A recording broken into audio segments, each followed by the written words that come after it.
জয় শ্রীকৃষ্ণ। রাধে রাধে। নমস্কার বন্ধুরা, আজ চলে এসেছে আরও একটি নতুন ভিডিও নিয়ে। কাল শ্রাবণ মাসের বড় মঙ্গলবার। এই শ্রাবণের বড় মঙ্গলবারে বাড়ির স্থানে ছড়িয়ে দিন এক মুঠো লবণ। এতে আপনাদের আর্থিক উন্নতি হবে এবং বাস্তুদোষ একেবারেই দূর হয়ে যাবে।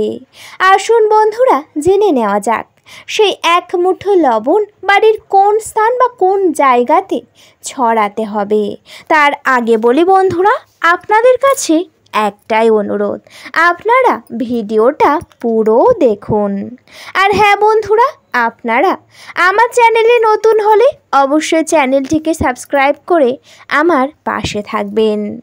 বন্ধুরা, এখন চলছে শ্রাবণ মাস। বলা হয় শ্রাবণ মাস দেবাদিদেব মহাদেবের মাস। এই মাসটার গুরুত্ব অনেকটাই বেশি। এই শ্রাবণ মাসের বড় মঙ্গলবার অর্থাৎ কাল আপনারা অবশ্যই এই কাজটি করবেন। এই কাজটি করার জন্য আপনাদের উঠতে হবে ব্রহ্ম মুহূর্তে। বন্ধুরা, ব্রহ্ম মুহূর্তে ঘুম থেকে উঠেই বাসি বিছানাতে বসবেন। এরপর নিজেদের হাতের তালু দর্শন করে একবার দেবাদিদেব মহাদেবের নাম স্মরণ করে প্রণাম করবেন। এরপর যখন মাটি বা মেঝেতে পা দেবেন, অবশ্যই ধরিত্রী মাতাকে একটি প্রণাম করে তারপর পা দেবেন। এরপর বাড়িতে সকালে যে সমস্ত বাসি কাজকর্ম থাকে সমস্ত কাজ একেবারেই করে নেবেন। যখন পরিপূর্ণভাবে সমস্ত কাজ করা একেবারেই হয়ে যাবে, তারপর আপনারা স্নান করে নেবেন। বন্ধুরা, যদি বাড়ির আশেপাশে কোথাও গঙ্গা থাকে তাহলে গঙ্গা বা পবিত্র নদীতে অবশ্যই স্নান করতে পারেন। বলা হয় শ্রাবণ মাসের সোমবার বা গোটা শ্রাবণ মাসে গঙ্গাতে স্নান করা অত্যন্তই ভালো। এতে জীবন থেকে অশুভ প্রভাব দূর হয়, পাপ নষ্ট হয় এবং জীবনে উন্নতি হয়। তাই অবশ্যই চেষ্টা করবেন কোনো না কোনো গঙ্গাতে স্নান করার। যদি গঙ্গাতে স্নান করতে নাও পারেন, সেক্ষেত্রে বাড়িতে স্নানের জলে সামান্য কালো তিল এবং সামান্য অল্প পরিমাণে আপনারা গঙ্গার জল মিশিয়ে সেই জল নিয়ে ভালো করে স্নান করতে পারেন। এরপর স্নান সেরে পরে নেবেন একটি শুদ্ধ বা পরিষ্কার পোশাক। বন্ধুরা, মনে রাখবেন শ্রাবণ মাসে কোনো কালো রং বা কোনো গাঢ় রঙের পোশাক একেবারেই পরবেন না। শ্রাবণ মাসে এটা পরা নিষিদ্ধও রয়েছে, তাই আপনারা ভুল করেও এই কাজ করবেন না। আপনারা চাইলে পরতে পারেন গেরুয়া রং, চাইলে পরতে পারেন লাল সাদা রং বা সবুজ রং। শ্রাবণের বন্ধুরা, আসা যাক এবার মূল বিষয়ে। কি কি ভোগ আপনারা নিবেদন করবেন এবার জেনে নেওয়া যাক। তারপর সোজা যাবেন বাড়ির ঠাকুর ঘরে। বন্ধুরা, ঠাকুর ঘরে যেমন প্রত্যেক দিন নিত্য পূজার আয়োজন করেন আপনাদের নিজ নিজ নিয়মে, সেই নিয়মে আপনারা নিত্য পূজার আয়োজন করবেন। যেমন ঘর পরিষ্কার অর্থাৎ ঠাকুর ঘর একেবারেই মুছে পরিষ্কার শুদ্ধ করে নেবেন। এরপর ঠাকুর ঘরে ভালো করে ফুল দিয়ে সাজাবেন এবং আপনাদের বাড়িতে যে শিবলিঙ্গ রয়েছে যদি থাকে অবশ্যই শিবলিঙ্গকে ভালো করে স্নান করিয়ে পঞ্চামৃত দিয়ে স্নান করিয়ে আবার নির্দিষ্ট জায়গায় বিরাজমান করে দিতে পারেন। আর যদি বাবা মহাদেবের ফটো থাকে সেক্ষেত্রে বাবা মহাদেবের চরণে আপনারা বাবা মহাদেবের অত্যন্তই প্রিয় ফুল ধুতরা ফুল এবং ফল অবশ্যই নিবেদন করবেন। এছাড়াও বন্ধুরা, আপনারা বেল পাতা অবশ্যই দেবেন। যখন সমস্ত কাজ একেবারেই পরিপূর্ণ, সমস্ত দেবদেবীর চরণে ফুল তুলসী পাতা দেওয়া হয়ে যাবে, তারপর আপনারা ভোগ নিবেদন করবেন। বন্ধুরা, ভোগ নিবেদন যেমন পারবেন, হতে পারে ফল, হতে পারে মিষ্টি বা অন্যান্য, যেমন পারবেন তেমন জিনিস দিয়ে ভোগ নিবেদন করবেন। এরপর প্রদীপ জ্বালবেন। প্রদীপ জেলে যেমন প্রত্যেক দিন সকালে সকল দেবদেবীকে পূজা আরতি করেন, ঠিক তেমনই পূজা আরতি করে নেবেন। এরপর শাক কষা ঘণ্টা বাজিয়ে সকালে নিত্য পূজা সম্পূর্ণ করে নেবেন।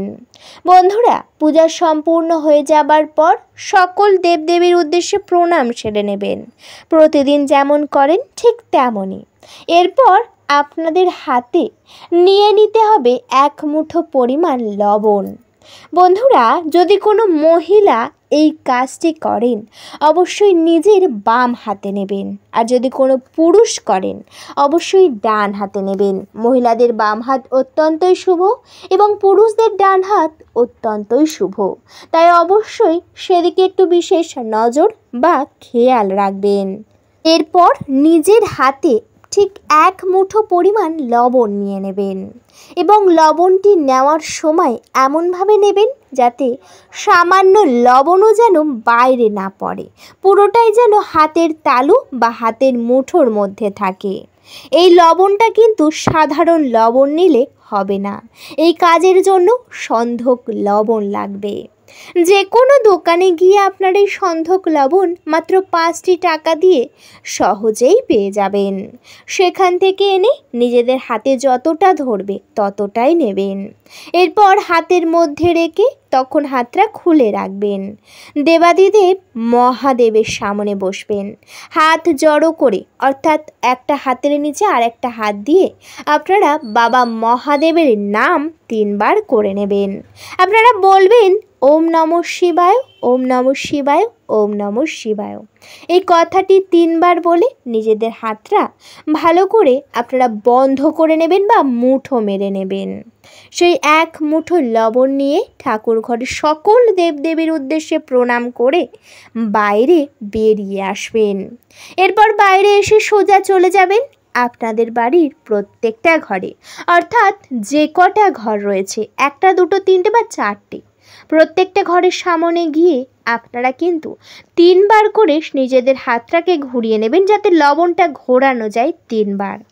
এরপর যখন প্রত্যেকটা ঘরে ঘোরানো একেবারেই সম্পূর্ণ, আপনারা সোজা সেই 1 মুঠো লবণটিকে নিয়ে আপনারা চলে যাবেন বাড়ির সদর দরজাতে, একেবারেই সামনে। বন্ধুরা, বাড়ির সদর দরজা কিন্তু প্রত্যেকটা বাড়ির ক্ষেত্রে অত্যন্তই গুরুত্বপূর্ণ একটি জায়গা। এইখান থেকেই কিন্তু প্রত্যেকটা বাড়িতে শুভ শক্তি অশুভ শক্তি প্রবেশ করে, তাই সদর দরজার সামনে আপনাদের অবশ্যই যেতে হবে। এরপর সদর দরজার সামনে দাঁড়িয়ে আপনাদের হাত রেখে ভালো করে একবার ঘুরিয়ে নেবেন। যখনই ঘোরানো সম্পূর্ণ বা 3 বার যখনই ঘোরানো হয়ে যাবে, সেই 1 মুঠো লবণটি নিয়ে সোজা বাড়ি থেকে বার হবেন। বাড়ি থেকে বার হয়ে যেটা 3 রাস্তার মোড় দেখবেন বাড়ির সামনে 3 দিকে যাওয়া যাবে এমন রাস্তার দিকে আপনারা যাবেন। এরপর আপনারা কিন্তু অবশ্যই পূর্ব দিকে মুখ করে সেই 1 মুঠো লবণ অবশ্যই ছুঁড়ে দেবেন এবং এমন জায়গায় ছুঁড়বেন যাতে কারোর পা সহজে না পড়ে। আর যদি বাড়ির সামনে 3 রাস্তার মোড় একান্তই না থাকে বা হয়তো অনেক দূরে রয়েছে, সেক্ষেত্রে আপনাদের বাড়ির মধ্যে এসে অবশ্যই বাড়ির একটি নির্দিষ্ট ঘরে প্রবেশ করবেন। সেই ঘরের জানালাটি খুলে জানালার বাইরে হাত বার করে সেই 1 মুঠো লবণ আপনারা দূরের দিকে ছুঁড়ে দেবেন। কাছে ছুঁড়লে কিন্তু হবে না, বা কাছে সেই লবণটি পড়লে কিন্তু এতে বিপরীত কাজ হতে পারে, তাই অবশ্যই দূরে ছুঁড়তে হবে যাতে আপনার বাড়ির মধ্যে থাকা সমস্ত নেগেটিভ এনার্জি, বাস্তু দোষ, নজর দোষ, খারাপ সব কিছু একেবারেই সেই 1 মুঠো লবণের সাথে যেন বাইরে পড়ে যায় বা বেরিয়ে যায়। আপনাদের ঠিক তেমনভাবেই ছুঁড়ে ফেলতে হবে। বন্ধুরা, এই 2টি কাজের মধ্যে যে কাজটি আপনাদের একেবারেই সঠিক মনে হবে বা যে কাজটি একেবারেই সহজ মনে হবে, অবশ্যই সেই কাজটি আপনারা করবেন। বন্ধুরা, কাল শ্রাবণের বড় মঙ্গলবারে যদি এই কাজ করেন অবশ্যই পূর্ণ ফল পাবেন। আর যদি কোনো রকম অবিশ্বাস করেন তাহলে কোনো ফল পাবেন না এবং দেবাদিদেব মহাদেব রুষ্ট হবেন। তাই অবশ্যই মনে বিশ্বাস এবং ভালোবাসার সাথে করবেন, আপনারা অবশ্যই পূর্ণ ফল পাবেন। বন্ধুরা, আশা করি আপনাদেরকে পুরোটা বোঝাতে পারলাম। ভিডিওটা ঠিক এই পর্যন্তই। ভিডিওটি যদি ভালো লেগে থাকে অবশ্যই ভিডিওতে একটি লাইক করবেন, শেয়ার করবেন এবং সাবস্ক্রাইব করে আমার পাশে থাকবেন। আজকের মতো আমি বিদায় নিলাম। সবাই ভালো থাকবেন, সুস্থ থাকবেন। সবাই একবার ভালোবেসে কমেন্টে হর হর মহাদেব অবশ্যই লিখবেন।